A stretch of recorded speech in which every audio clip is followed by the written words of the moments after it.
Isiniwalat ng batikang kolumnista na si Christy Fermin ang posibilidad na tila scripted ang proposal ni Bea Alonzo at Dominic Roque. Sa kamakailang episode ng showbiz vlog ni Manay Christy Fermin, sinabi ni Christy Fermin na sinabi ng isang source sa kanya tungkol sa plano umano ni Bea na i-orchestrate ang proposal noong July 19, 2023 ni Dominic Roque. Sa pagkakaalam ng lahat na ang nangyaring proposal ay sorpresa ni Dominic para kay Bea, na inakala lamang umano na may ginagawa lang siyang project sa Las Casas Filipinas de Accusar sa Bataan. Subalit, hinala ni Christy Fermin na plano itong lahat ni Bea Alonzo.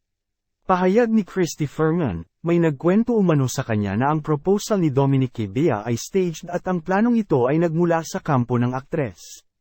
Kaya naman parang pilit lang ang lahat. Matatandaang nagbahagi rin si Christy tungkol sa mga posibleng dahilan kung bakit nagdesisyon si Bea Alonzo na kanselahin ang engagement nila ni Dominic Roque matapos isiwalat ng aktor ang ilang mga detalye ng kanilang kasalan umano.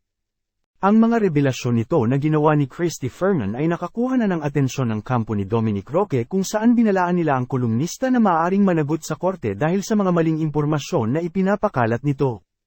Kaagad naman itong sinagot ni Christy Fermin kung saan iginiit ni Christy na wala siyang binanggit na pangalan habang tinatalakay ang mga posibleng dahilan ng breakup ni Bea Alonzo at Dominic Roque. Ano ang say nyo sa balitang ito?